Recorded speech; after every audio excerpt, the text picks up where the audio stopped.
स्कंद चौथा अध्याय 14वा. वेन राजाची कथा. मैत्रेय म्हणतात, वीरवर विदुरा, सर्व लोकांचे कल्याण इच्छिणाऱ्या भृगु आदी मुनींनी पाहिले की अंग निघून गेल्यानंतर पृथ्वीचे रक्षण करणारा कोणी राहिला नाही. त्यामुळे सर्व लोक पशूंप्रमाणे उच्छृंखल होऊ लागले आहेत. तेव्हा त्यांनी माता सुनीताच्या संमतीने, मंत्र्यांची संमती नसतानाही वेनाला पृथ्वीचा राज्याभिषेक केला. वेन फारच कठोर प्रशासक होता. चोर डाकूंनी जेव्हा ऐकले की तोच राजसिंहासनावर बसला आहे, तेव्हा सापामुळे भ्यालेल्या उंदरांप्रमाणे ते सर्वजण लगेच इकडे तिकडे जाऊन लपून राहिले. राज्य मिळाल्याबरोबर वेन आठही लोकपालांचे सामर्थ्य मिळाल्यामुळे उन्मत्त झाला आणि अभिमानाने स्वतःला सर्वश्रेष्ठ समजून महापुरुषांचा अपमान करू लागला. तो ऐश्वर्य मदाने आंधळा झाला आणि रथात बसून निरंकुश हत्तीप्रमाणे पृथ्वी आणि आकाशाचा जणू थरकाप उडवीत सगळीकडे संचार करू लागला. कोणत्याही त्रैवर्णिकाने कधीही कोणत्याही प्रकारचा यज्ञ, दान आणि हवन करू नये अशी आपल्या राज्यात दवंडी पिटवून त्याने सर्व धर्मकर्मे बंद केली. दुष्ट वेनाचा असा अत्याचार पाहून मुनी एकत्र आले आणि जगावर संकट आल्याचे समजून करुणेने आपापसात म्हणू लागले, अहो, जसे दोन्ही बाजूंनी जळणाऱ्या लाकडाच्या मध्ये राहणारे जीव संकटात सापडतात, त्याचप्रमाणे यावेळी सगळी प्रजा एकीकडून राजाच्या आणि दुसरीकडून चोर डाकूंच्या अत्याचाराने मोठ्या संकटात सापडली आहे.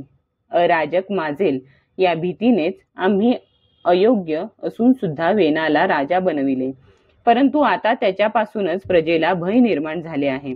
अशा अवस्थेत प्रजेला कसे सुख मिळणार?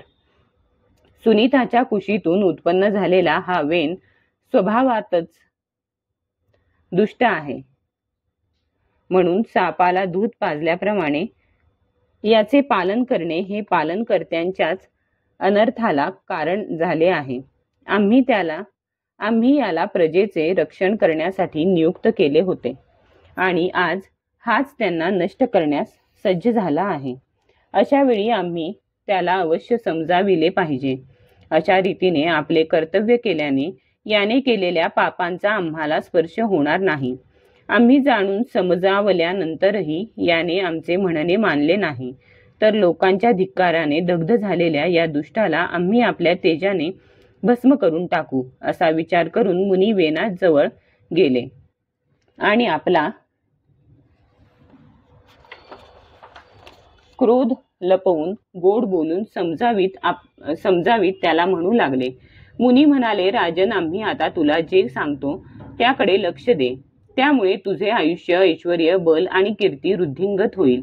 मनुष्याने मन, वाणी, शरीर आणि बुद्धीने धर्माचे आचरण केले तर त्याला स्वर्गादी शोकरहित लोकांची प्राप्ती होते आणि जर त्याचा निष्काम भाव असेल तर तोच धर्म त्याला अनंत मोक्षपदावर पोहोचवितो.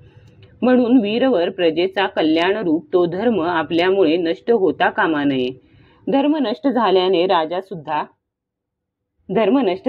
राजा सुद्धा ऐश्वर्यापासून च्युत होतो. जो राजा दुष्ट मंत्री आणि चोर इत्यादींपासून आपल्या प्रजेचे रक्षण करून योग्य कर घेतो, तो या लोकात आणि परलोकात सुख मिळवितो. हे महाभाग, ज्याच्या राज्यामध्ये किंवा नगरामध्ये वर्णाश्रम धर्माचे पालन करणारे पुरुष स्वधर्म पालनाच्या द्वारे भगवान यज्ञपुरुषांची आराधना करतात, त्या आपल्या आज्ञेचे पालन करणाऱ्या राजावर भगवान प्रसन्न असतात, कारण तेच साऱ्या विश्वाचा आत्मा आणि सर्व भूतांचे रक्षण करते आहेत. राजांचेही ईश्वर प्रसन्न झाल्यावर कोणतीच वस्तू दुर्लभ असत नाही. म्हणूनच इंद्रादी लोकपालांसहित सर्व लोक त्यांना मोठ्या आदराने पूजा उपहार समर्पण करतात. राजन, भगवान श्रीहरी सर्व लोकपाल आणि यज्ञांचे नियामक आहेत. ते वेदत्रयी रूप, द्रव्यरूप आणि तपस्वरूप आहेत. म्हणून आपले जे देशवासी आपल्या उन्नतीसाठी अनेक प्रकारच्या यज्ञांनी भगवंतांचे यजन करतात त्यांना अनुकूलच आपण राहिले पाहिजे. जेव्हा आपल्या राज्यात ब्राह्मण लोक यज्ञांचे अनुष्ठान करतील तेव्हा त्यांच्या पूजेने प्रसन्न होऊन भगवंतांच्या अंशस्वरूप देवता आपल्याला मनोवांछित फळ देतील. म्हणून वीरवर आपण देवतांचा तिरस्कार करता कामा नये. वेन म्हणाला, तुम्ही लोक किती मूर्ख आहात. तुम्ही अधर्मालाच धर्म मानता याचा मला खेद होतो. जे तुम्ही तुमचा जीवननिर्वाह चालविणाऱ्या मला साक्षात पतीला सोडून कोणत्या तरी दुसऱ्या जारपतीच्या नादी लागला आहात. जे लोक मूर्खपणामुळे राजारूप परमेश्वराचा अनादर करतात त्यांना या लोकी तर सुख मिळत नाहीच आणि परलोकातही मिळत नाही.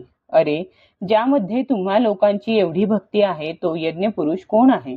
उलटा स्त्री आपल्या विवाहित पतीवर प्रेम न करता एखाद्या परपुरुषामध्ये आसक्त होते. तसे हे झाले. विष्णू, ब्रह्मदेव, महादेव, इंद्र, वायू, यम, सूर्य, मेघ, कुबेर, चंद्र, पृथ्वी, अग्नी आणि वरुण तसेच यांच्या व्यतिरिक्त जे दुसरे वर आणि शाप देण्यास समर्थ आहेत ते सर्व राजाच्या शरीरात राहतात. म्हणून राजा सर्व देवमय आहे. म्हणून ब्राह्मणांनो, तुम्ही मत्सर सोडून आपल्या सर्व कर्मांच्या द्वारा फक्त माझेच पूजन करा आणि मलाच नैवेद्य समर्पण करा. हे पहा, माझ्याशिवाय दुसरा कोण अग्र पूजेचा अधिकारी होऊ शकतो? मैत्रेय म्हणतात, अशा प्रकारे विपरीत बुद्धी झाल्यामुळे तो अत्यंत पापी आणि कुमार्गाकडे जाणारा असा झाला.